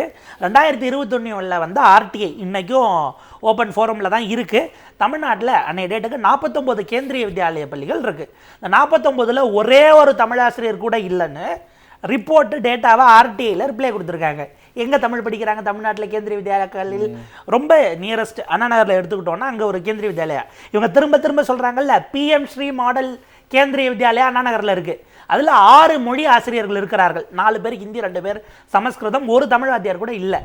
அப்போ நீங்கள் எங்கே மாநில மொழிக்கு முக்கியத்துவம் கொடுக்கிறீர்கள்? நீங்கள் சொன்ன கேந்திரிய வித்யாலயா சிபிஎஸ்சியும் அவுட்டு, பிஎம் ஸ்ரீன்னு இப்போ திரும்ப திரும்ப சொல்கிறீங்களே. தமிழ்நாட்டில் இருக்க மாடல் பிஎம் ஸ்ரீ அண்ணா பேரில் அண்ணா நகர்னு பேரை வச்சு உள்ளுக்க தமிழ் சொல்லி கொடுக்க மாட்டோம்னா இது எவ்வளோ பெரிய ஆணவத்தினுடைய உச்சம்ங்கிற அந்த ஒரு கேள்வி இருக்கு இல்லையா? அப்போ அதுவே போய் அப்படிங்கிறது வந்துடுச்சு. இதில் நான் இன்னும் ஒரு கேள்வி அவங்க சொல்லக்கூடியது, இங்கே ஹிந்தி படிக்காதனால் தமிழ்நாடு என்ன இழந்தது? 3 மொழி படிக்காதவர் தான் இன்றைக்கு பிரதமராக 3வது முறை தேர்ந்தெடுக்கப்பட்டு அமெரிக்காவுக்கு போனாலும் ஹிந்தியிலே பேசுகிறாருல்ல. அவர் குஜராத்தில் கூட பேசி மேபி ரொம்ப கம்மியான இன்ஸ்டன்சஸ் இருந்திருக்கலாம். பிரதமரான பிறகு போய் 2 மொழி தெரிஞ்சவர் தானே பேசுகிறார். 3வது மொழி தெரிந்து கொள்ளாதனால் அவர் என்ன இழந்து விட்டாருங்கிற கேள்வி இருக்கு இல்லையா? அப்போ உங்கள் பிரதமரே லிவிங் எக்ஸாம்பிளாக இருக்கும் பொழுது தமிழ்நாட்டில் அவர்கள் படித்த காலத்தில் ஹிந்தி படிக்கவில்லை. இன்னைக்கு நிர்மலா சீதாராமன் ரொம்ப வருத்தப்படுறாங்க. டெல்லிக்கு நீங்கள் படிக்க போகும்போது கற்றுக்கிட்டீங்க, இன்னைக்கு அதனால நீங்கள் ஒன்றும் இழந்துடலையே. அப்போ தேவைன்னா நாங்கள் பார்த்துக்கிறோங்கிற அந்த இடமும், தேவையின் பொருட்டு ஒரு மொழியை கற்றுக்கலாம், தேவை இருக்கிறவங்க அவங்களே எடுத்துப்பாங்கங்கிற இடம் வருது. இப்போ நீங்கள் கேட்ட மாதிரி லோக்கல் லாங்குவேஜ், அதாவது நாங்கள் மாநில மொழி தான் அப்படின்னா தமிழ்நாட்டில் கேந்திரிய வித்யாலயில் ஏன் தமிழாசிரியர் இல்லை? தமிழ் வாத்தியாரே இல்லாமல் அந்த பிள்ளைகள் எப்படி தமிழ் படிக்கிறாங்க? அப்போ ஹிந்தி சான்ஸ்கிரிட்டுங்கிறத தான் நீங்கள் கட்டாயமாக்குறீங்க, ஃபர்ஸ்ட் லாங்குவேஜ் செகண்ட் லாங்குவேஜாங்கிற இடம் வருது இல்லையா? அது முக்கியம். எல்லா மாநிலங்கள்லையும் கேந்திர வித்யாலயா இப்படி தான் இருக்கா? தமிழ்நாட்டில் மட்டும்தான் அந்த நிலைமை? இங்கே இல்லை, இப்போ பல மாநிலங்கள் தங்கள் சொந்த மொழியை இழந்திருக்கு இல்லை. இன்னைக்கு குஜராத்தியோ அல்லது உத்தரப்பிரதேசமோ நீங்கள் போஜ்பூரியோ அங்கே என்ன ஆயிருக்கு? இன்னைக்கு மகாராஷ்டிராவில் பாஜகவினுடைய முதலமைச்சராக இருக்கும் தேவேந்திர ஃபட்னாவிஸ் சொல்றாரு, அரசு அலுவலகங்களில் மராத்தியில தான் பேசணும், கம்யூனிகேஷன் மராத்தியில் தான் இருக்கணும். இப்போ முழிச்சுக்கிறாங்க. காரணம் இந்தி அச்சுறுத்தல். காரணம் இந்தி அவங்க மொழியை விடுகுகிறது, விழுங்கி கபலீகரம் செய்கிறதுங்கிறது இன்னைக்கு ரியலைஸ் பண்ணுறோம். தொடர்ந்து பேசலாம். தரணிதரன் சார், 1960களிலே காலாவதியான உங்களோட இந்த கொள்கையை தமிழக குழந்தைகள் மேல திணிக்கிறதுல என்ன நியாயம் இருக்கு அப்படின்னு அண்ணாமலை ஒரு கேள்வி எழுப்பியிருக்கிறார். உங்களோட பதில். அண்ணாமலை பேசுகிறதா நம்ம சீரியஸாக எடுத்துக்க வேண்டியது. ஏன்னா அவர் கர்நாடகாவில் இருக்கும்போது என்ன சொன்னார், எனக்கு கன்னடாலாம் எனக்கு பிடிச்ச மொழினாரு. இப்போ வந்து எனக்கு தமிழ் பிடிச்ச மொழிங்கிறாரு. இன்னைக்கு ஒன்று நாளைக்கு ஒன்று மாற்றி மாற்றி பேசுவார். ஆனால் நான் கேட்குறது லாஜிக்கான விஷயம் கேட்குறேன் சார். ஹிந்தி படிக்கிறதுனால தமிழ்நாட்டில் இருக்கிற குழந்தைங்களுக்கு என்ன பிரயோஜனம்? அதுதான். இப்போ உத்தரப்பிரதேஷில் பேசுகிறது ஹிந்தி. இப்போ சரிங்களா, அங்கே நாய்டா இருக்குது, அங்கே இருக்கிற ஐடி கம்பெனியில், அங்கே இருக்கிற ஃபினான்ஷியல் சர்வீசஸ் கம்பெனியில், இல்லை அங்கே இருக்கிற எல்லா வெளிநாட்டு கம்பெனிலையும் என்ன மொழியில் பேசுகிறாங்க, என்ன மொழியில் வேலை செய்கிறாங்க? ஆங்கிலம். அதுவே அப்படியே நம்ம கீழே ஹரியானா, அங்கேயும் ஹிந்தி தான் பேசுகிறாங்க. குர்கான் இருக்குது, அங்கே வந்து எல்லா நிறுவனத்துங்களோட ஹெட் குவார்ட்டர்ஸ் இருக்குது வெளிநாட்டில் இருக்கிற, அங்கே என்ன மொழி பேசுகிறாங்க? ஆங்கிலம், ஹிந்தியாக பேசுகிறாங்க. ஸோ எல்லா ஒயிட் காலர் ஜாப்ஸுக்குமே மொழி வந்து இங்கிலீஷ் தான். சரிங்களா? இது இந்தியாவில் மட்டும் இல்லை, உலகம் ஃபுல்லாகவே அப்படி தான். இப்போ ஃப்ரான்ஸ் எல்லாமே கூட ஃப்ரெஞ்சு பேசுறதுக்கு பதிலாக இப்போ ஆங்கிலம் தான் பேசுகிறாங்க எங்கள் ஐடி செக்டரில் இல்லை ஃபினான்ஸ் செக்டரில். ஸோ அப்படி இருக்கும்போது ஹிந்தி படிக்கிறதுனால என்ன பிரயோஜனம்? ஆங்கிலம் படிக்கட்டும், அதுக்கப்புறம் நம்ம மொழி தமிழ் படிக்கணும். அவங்க என்ன ஒரு ப்ரொஜெக்ஷன் கொண்டு வராங்கன்னா, அவங்க ஹிந்தி குழந்தைங்க ஹிந்தி படிக்கட்டுமே, நீங்க அதை தடுக்கிறீங்க, மாநில அரசு வந்து அதை தடுக்குது, ஒரு எக்ஸ்ட்ரா ஒரு மொழியை கத்துக்கிறத தடுக்குது அப்படின்னு கொண்டு வராங்க. தமிழ்நாட்டில் தான் அந்த பிராத்மிக் எக்ஸாம்னு ஒன்று இருக்குது, ஹிந்தி வாலண்டியராக நம்ம எழுதி ஒரு எக்ஸாம் எழுதுறோம்ல, ரெஜிஸ்டர் பண்ணி அதிகமாக ரெஜிஸ்டர் ஆகிக்குது இந்தியாவிலே தமிழ்நாட்டில் தான். நம்ம என்ன சொல்கிறோம், ஹிந்தி படிக்காதீங்கன்னு எப்பயுமே சொன்னதில்லை, இல்லை எந்த மொழியுமே படிக்காதீங்க நம்ம சொன்னதில்லை. யார் யாருக்கு என்னென்ன மொழி வேணுமோ போய் படிச்சுக்கிட்டோம், ஆனால் திணிக்காதீங்க அப்படிங்கிறோம். எதனால ஹிந்திங்கிற மொழியை திணிக்கணும்? சரிங்களா? இப்போ தமிழர்கள் யாரும் போய் ஹிந்தி பேசுகிற மாநிலங்களில் போய் வேலை செய்யறது இல்லை. சரிங்களா? ஹிந்தி பேசுகிற மாநிலங்கள் தான் இந்தியாவிலே பின்தங்கிய மாநிலங்கள். கிட்டத்தட்ட தமிழ்நாட்டில் ஹிந்தி பேசுகிற மாநிலங்கள் தமிழ்நாட்டுக்கு வருஷம் தோறும் 20 லட்சம் பேர் வராங்க. Highest net inflow migrants. நம்ம மாநிலத்தில் இருந்து யாரும் வந்து ஹிந்தி பேசுகிற மாநிலங்களுக்கு போகிறதில்ல. அப்படியே ஒரு சின்ன சதவீதம் போனாலும் குர்கான் இல்லைன்னா நாய்டாக்கு போவாங்க, அங்கே இருக்கிற ஐடி கம்பெனியில் வேலை செய்யறதுக்காக. ஆனால் முக்காவாசி பேர் சென்னையில் தான் வேலை செய்கிறாங்க, அப்படிலாம் பக்கத்தில் இருக்கு பெங்களூருக்கு போகிறாங்க, இல்லை கோயம்புத்தூர், நம்ம மாநிலத்துக்கு கோயம்புத்தூர் மதுரையில் வேலை செய்கிறாங்க. சரிங்களா? அப்படி இருக்கும்போது நம்ம ஹிந்தி படிக்கிறதுனால என்ன பிரயோஜனம்? அவங்க இங்கே வேலை தேடி வராங்க, அதிகமாக வருது எங்கே? தமிழ்நாட்டுக்கு. அப்படின்னா உத்தரப்பிரதேசில் இருக்கிற ஸ்கூலில் தமிழை சொல்லி தரட்டும், பீகார்ல இருக்க ஸ்கூல்ல தமிழை சொல்லி தரட்டும். அதுவும் இல்லாம இந்தியாவுக்கே வந்து முன்மாதிரியான மொழி அப்படின்னா தமிழ் தான். ஏன்னா இண்டஸ் வேலி சிவிலைசேஷன்லேயே வந்து தமிழ் தான் பேசப்பட்டதுன்னு சொல்லி இப்போ கீழடியிலேருந்துலாம் தெரிஞ்சிருச்சு. அது இல்லாமல் அங்கே தமிழ் பிராமணி ஸ்கிரிப்டுங்கிறதும் தெரிஞ்சிருச்சு. பழமையான சமூகங்கிறது இப்போ நம்ம அந்த இரும்பு எடுத்து வச்சு நம்ம கண்டுபிடிச்சாச்சு. அப்படி இருக்கும்போது இந்தியாவுக்கே பழமையான மொழி அப்படின்னா அது தமிழ் தான். சமஸ்கிருதம் கூட தமிழ் வந்து கிட்டத்தட்ட 1000 வருஷம் அப்புறம் தான் வந்து ரிட்டன் ஸ்கிரிப்ட் ப்ரூஃபாக இருக்கிறது. சரிங்களா? சங்கம் லிட்ரேச்சரில் இருந்த வந்தபோது இந்த கிறிஸ்துவ மதமே உருவாக்கப்படல. சரிங்களா? அந்த அளவுக்கு தமிழ் பழமையான மொழி. அப்படி இருக்கும்போது தமிழை வந்து சொல்லித்தரலாமே. நாம் ஏன் இங்கே ஹிந்தியை திணிக்கணும்? நம்ம ஹிந்தியை திணிக்கிறது தான் நம்ம எதிர்க்கிறோம். சரிங்களா? அண்ணாமலைக்கு வந்து என்ன தெரியும், ஹிந்தி யார் வந்து ஹிந்தி படிக்க வேணாம்னு சொல்கிறாங்க? எந்த மொழினாலும் படிச்சுக்கிட்டோம். ஆனால் நான் சொல்கிறது திணிக்கிறதுனால 3 மொழியை எக்ஸ்ட்ராவாக ஏன் படிக்கணும்? அந்த மொழினால என்ன வேலை கிடைக்குது? வேலை வாய்ப்பு கிடைக்குதா? இல்லை அந்த மொழியில் வந்து லிட்ரேச்சர் ஏதோ இலக்கியங்கள் இருக்கா? ஒன்றுமே கிடையாது. அந்த மொழியே வந்து 300 வருஷத்துக்கு முன்னாடி உருவாக்கப்பட்ட மொழி. சரிங்களா? உத்தரப்பிரதேசல கூட 400 வருஷத்துக்கு முன்னாடி ஹிந்தி மொழியை பேசல. மத்திய பிரதேசல பேசல.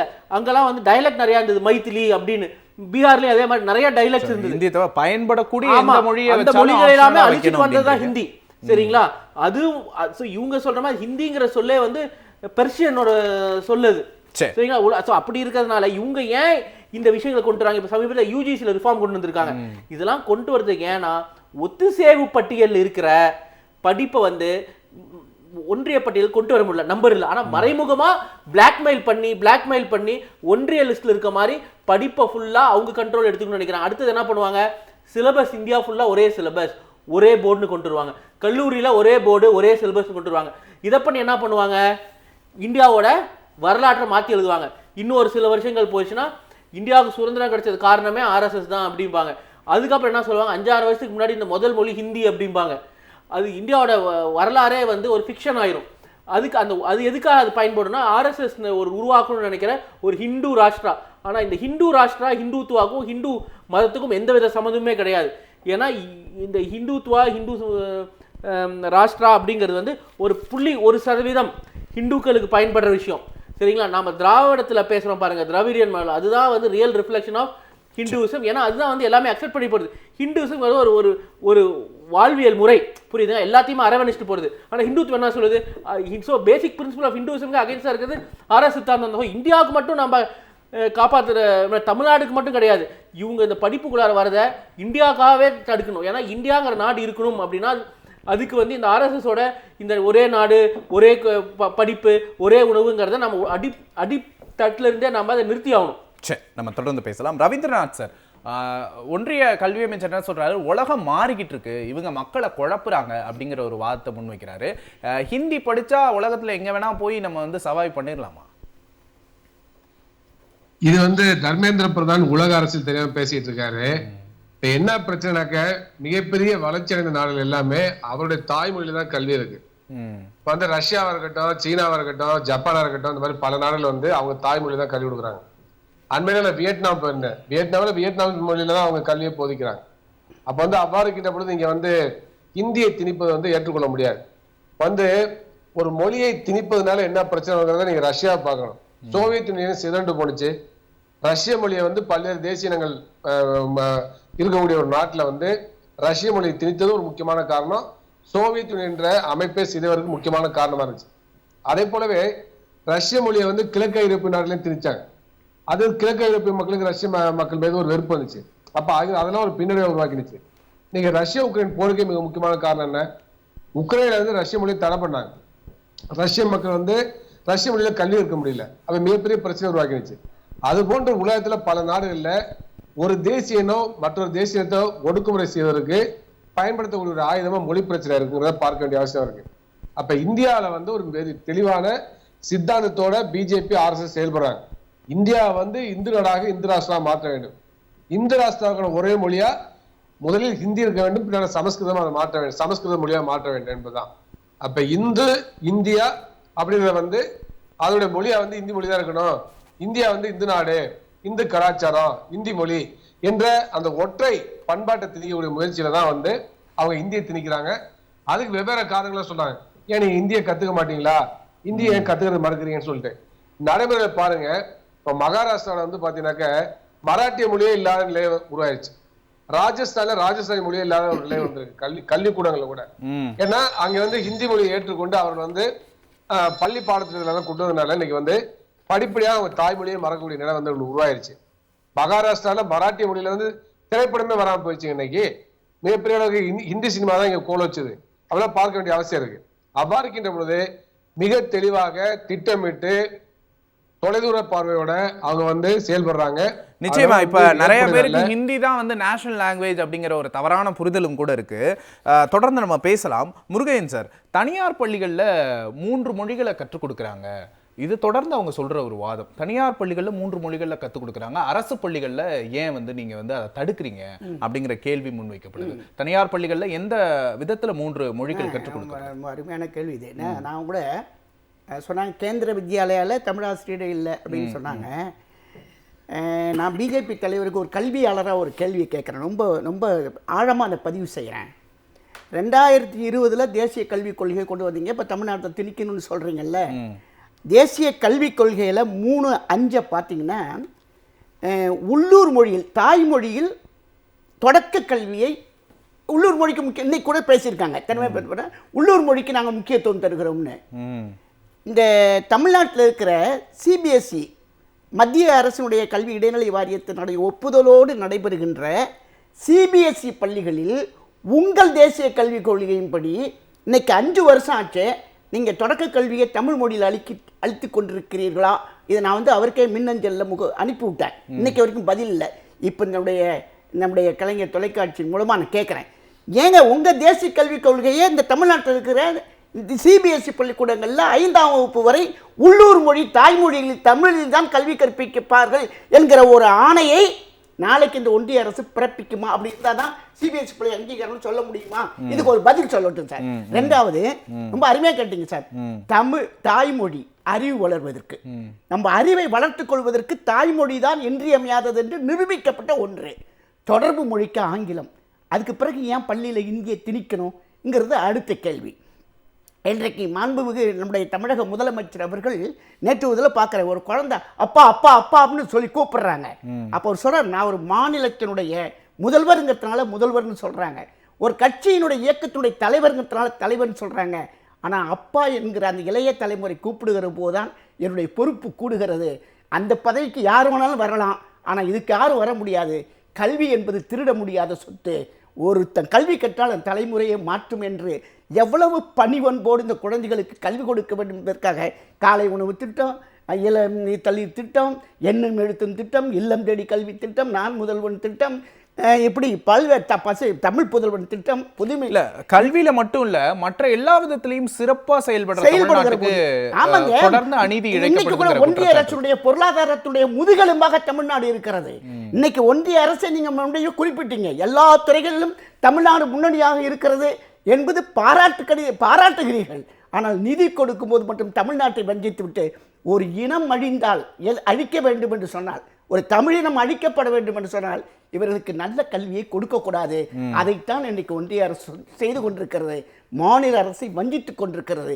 கல்வி மீண்டும் மாநிலத்தினுடைய கல்வியாக வரணும். இன்னைக்கு அரசியல் சாசன திட்டம் கூட அனைவருக்கும் கல்வி கொடுக்கக்கூடிய பொறுப்பு அந்த ஒன்றிய அரசுக்கு உண்டு என்று சொன்னால் உடனடியாக அந்த 60 விழுக்காடு நிதியை விடுவிக்க வேண்டும். எல்லா நிதியும் விடுவித்து நன்றாக குதிரை மாதிரி ஓடிக்கிட்டு இருக்கிற நம்மளை தூக்கி கழுதையாக்கி விட்டு கழுதையை குதிரையாக்க வேண்டும் என்று நினைத்தால் அந்த கற்பனை இன்னைக்கு நம்முடைய வழக்கறிஞர் வில்சன் குறிப்பிட்டது போல கற்பனையாக சட்டவிரோதமாக மாநில அரசுக்கு முரணாக அவர்கள் செய்கிற ஒரு செயலும் அழிந்து போகும். நிச்சயமாக அந்த கர்வம் அழியும் என்பதுதான் நம்முடைய தமிழ்நாட்டு மக்களுடைய தொட்டு பார்க்குறாங்க. இன்றைக்கி நம்முடைய துணை முதலமைச்சர் சொல் தீயோட விளையாடுறாங்கன்னு இருக்காங்க. தமிழ்நாட்டோட விளையாண்டிங்கன்னா நீங்கள் தீயோட விளையாடுறீங்க அப்படின்னு சொல்லியிருக்காங்க. இன்னைக்கு அத்துணை கட்சி தலைவர்களுமே இது பாராமல் இன்னைக்கு தர்மபுரம் கண்டித்து கண்டன குரல் எழுப்பி கொண்டிருக்கிறாங்க. நிச்சயமா அதை பற்றி தான் பேசணும் வந்தேன். தொடர்ந்து பேசலாம், ஒரு சிறிய இடைவெளி. புரட்சி வரப்போகுது பாருங்க. இப்போ மாதிரி புன்னைவளவன் சார், இந்த விஷயத்துல ஒருமித்து எல்லாருமே வந்து கண்டன குரல்களை எழுப்புறத பார்க்க முடியும். ஈவன் பாஜகவுக்கு அனுசரணையாக இருக்கக்கூடிய பாமக கூட இன்னைக்கு வந்து கண்டனத்தை தெரிவிச்சிருக்கிறாங்க. ஆனால் அதிமுகவை தவிர இந்த மாதிரியான ஒரு மிகப்பெரிய இஷ்யூவில் கூட நாங்கள் வந்து ஒன்றிய அரசு எதிர்த்து குரல் எழுப்ப மாட்டோம் அப்படிங்கிறத எப்படி பார்க்குறீங்க? ரெண்டாவது, பாஜக செய்கிற தவறு தங்களோட அணியில் இருக்கிற கட்சிகளே அதற்கு எதிர்ப்பு தெரிவிக்கிற மாதிரியான பல விஷயங்களை தொடர்ந்து பண்ணுறாங்க. இது எப்படி பார்க்குறீங்க?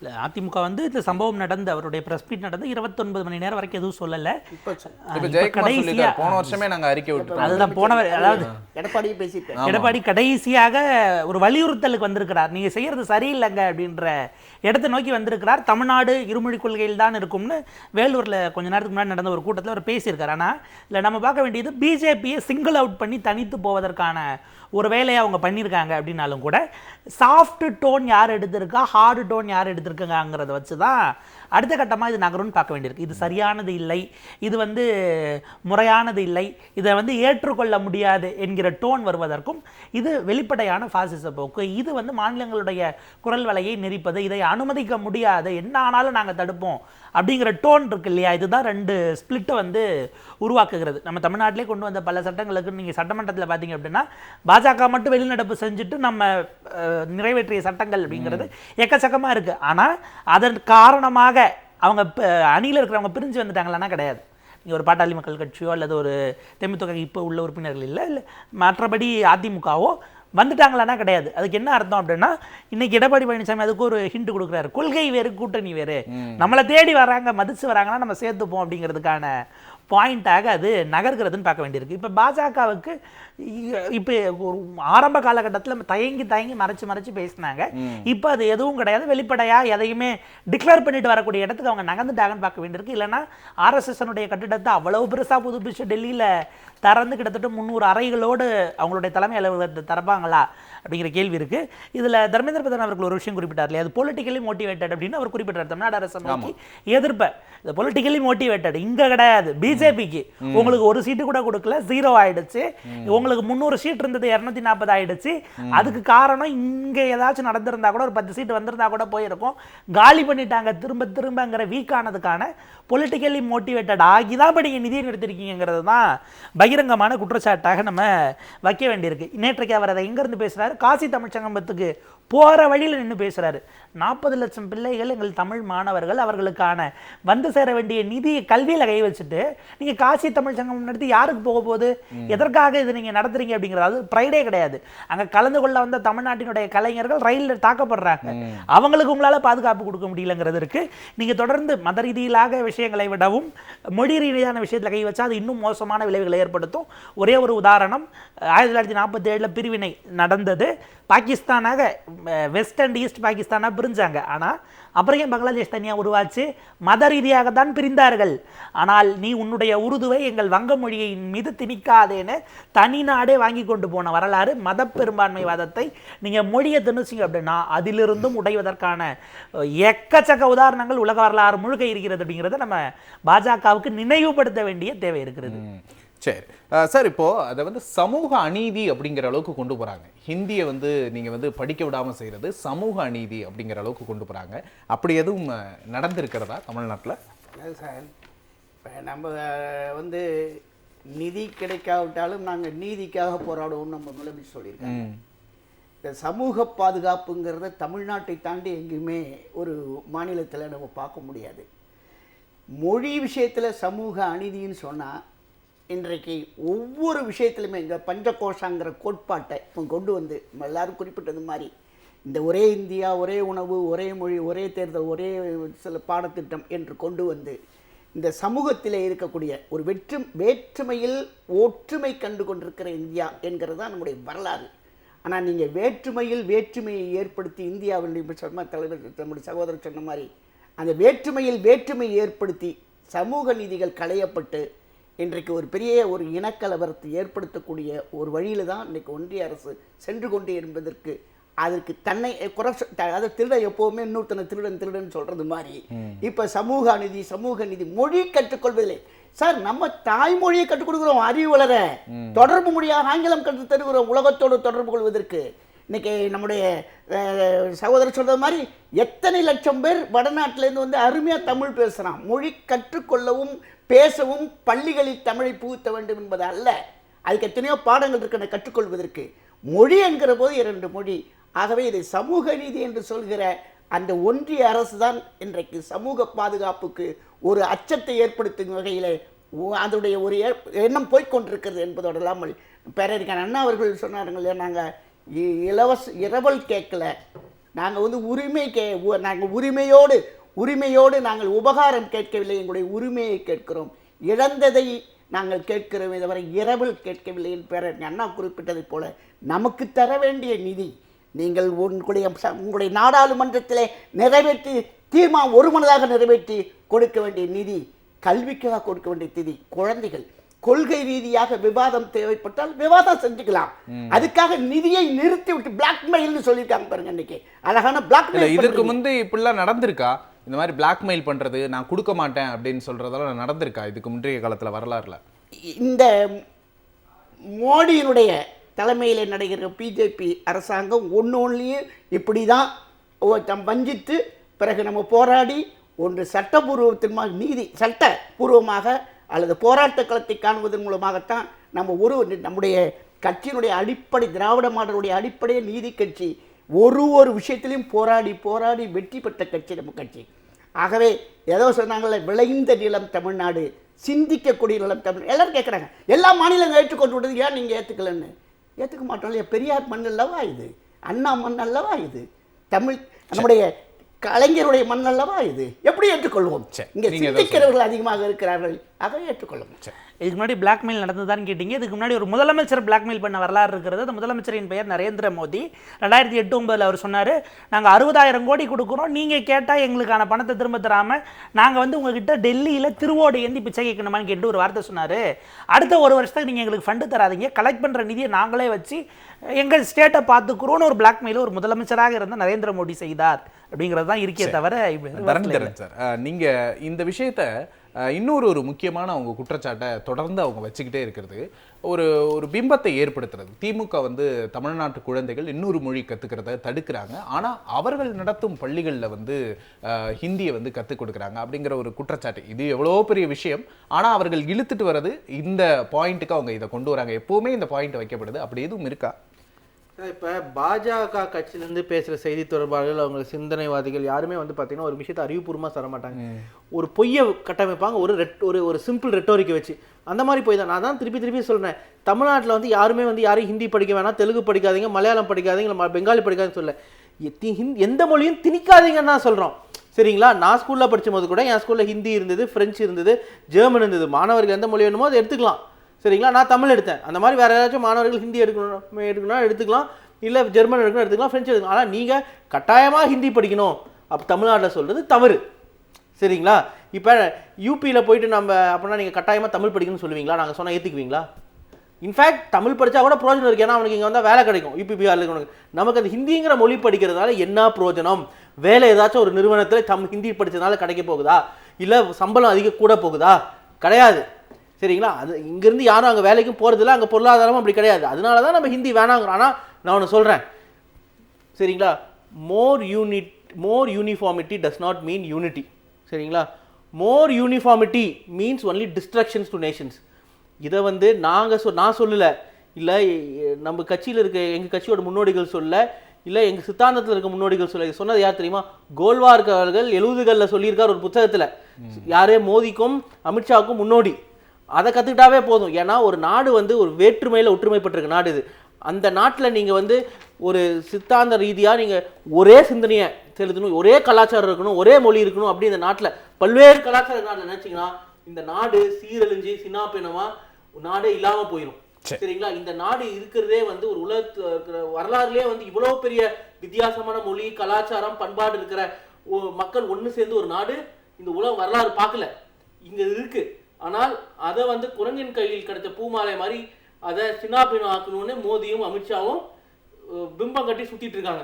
அதை அவங்க வந்து தயவு செஞ்சு புரிஞ்சுக்கணும். இந்த நாடு இருக்கிறதே வந்து ஒரு டெலிகேட் பேலன்ஸ்ல. அந்த டெலிகேட் பேலன்ஸை டிஸ்டர்ப் பண்ணா திருப்பி இந்தியாவுக்கு ஒரு நாடே வந்து இல்லாமல் போகும். ஆனால் நம்ம உலகத்துக்கே வந்து ஒரு முன் உதாரணமா இருக்கும். சரிங்களா? ஆனால் அதை இவங்க கெடுத்துறாம பார்த்துக்கணும். சரி ரவீந்திரநாத் சார், மக்கள் எப்படி இதை அணுகுறாங்க அப்படின்னு நீங்க பாக்குறீங்க? மக்கள் எந்த மாதிரியான இந்த இஷ்யூவை அணுகுறாங்க? பிஜேபி அரசாங்கம் ஒன்றிய அரசாங்கம் நெருப்போடு விளையாடுது. இது எனக்கு தமிழ்நாடு போர்க்கோளம் பூணும். ஏற்கனவே கடந்த காலங்களில் இந்தி திணிக்கப்பட்ட பொழுதுதான் தமிழ்நாடு கொந்தளிச்சு எழுந்திருக்கு. அப்ப அப்படிப்பட்ட நிலையை மீண்டும் உருவாக்குறாங்க. அதுதான் தமிழ்நாடு முதலமைச்சர் சொல்லியிருக்காங்க. தமிழ்நாட்டுடைய கலாச்சாரம், பண்பாடு, மொழி போன்றவற்றை காப்பதற்கு தமிழ்நாடு முதலமைச்சர் எடுக்கக்கூடிய அனைத்து முயற்சிகளுக்கும் தமிழ்நாட்டு மக்கள் துணை நிற்பார்கள். இந்திய கம்யூனிஸ்ட் துணை நிற்கும். பிஜேபி இது போன்று இந்தி மொழி திணிப்பை அவங்க கையில் எடுத்தாங்கனாக்க, அதுல உறுதியா இருந்தாங்கனாக்க நாடு சிதறுண்டு போகும் என்பதை பிஜேபி உணர வேண்டும், ஒன்றிய அரசு உணர வேண்டும் என்பதை தான் நாங்கள் சுட்டிக்காட்ட விரும்புகின்றோம். சரி, புண்ணியவளவன் சார், உங்கள்கிட்ட இறுதி கருத்தா நான் கேட்குறேன். நான் அவர்கிட்ட கேட்டதான் உங்கள்கிட்ட கேட்குறேன். மக்கள் இதை எப்படி புரிஞ்சுக்கிறாங்க? இந்த ப்ரொஜெக்ஷனை மக்கள் இப்போ இருக்கிற மக்கள் எப்படி புரிஞ்சுக்கிறாங்க? இல்லை, அடிப்படையில் ஒட்டுமொத்தமாக தமிழ்நாடு வஞ்சிக்கப்படுகிறது. அதற்கு காரணம் பொலிட்டிக்கலி மோட்டிவேட்டடாக பிஜேபி இருக்குங்கிறது அந்த புரிதல் இருக்கிறது. கூடுதலாக ஒரு நேர் விருப்பமாக அவங்க சைடில் இருந்து வைக்கணும் அப்படின்னா, போன 3 வாரங்களாக ஆளுநரை எப்படி நீதிமன்றத்துக்கு இழுத்து வரிசையாக விஷயங்களை அக்கௌண்டபிலிட்டி வச்சோமோ அந்த மாதிரி தர்மேந்திர பிரதானையும் சூ பண்ணி கொண்டு போகணும் அப்படிங்கிறது அரசுக்கும் திராவிட முன்னேற்ற கழகத்தினுடைய லீகல் விங்குக்கும் நம்ம ஒரு ரெக்வஸ்ட்டாக வைக்க வேண்டிய தேவை இருக்குது. அது அவங்க ப்ராப்ளி ப்ராசஸை ஸ்டார்ட் பண்ணியிருப்பாங்க. அந்த லெவலுக்கு கொண்டு போய் மேக் தம் அக்கௌண்டபிள் அப்படிங்கிற அவங்க பதில் சொல்லி தான் ஆகணும் அப்படிங்கிற இடத்துக்கு நகர்த்துவதுங்கிறது தான் எல்லா முனைகளிலும், political front, legislature front, judicial front, எல்லா முனைகளிலும் இந்த அரசு எந்த முயற்சிகளை எடுத்தாலும் மக்கள் துணை நிற்பார்கள் அப்படிங்கிற இடம் தான், அந்த சாலிடாரிட்டியை தான் நம்ம உறுதியாக உணர முடிகிறது. நிகழ்ச்சிக்கு இந்த விஷயம் குறித்து தெளிவாக விளக்குன உங்கள் நால்வருக்கும் மிக்க நன்றி. நேயர்களை மீண்டும் ஒரு சிந்தனை களம் நிகழ்ச்சியில் சந்திக்கலாம். வணக்கம்.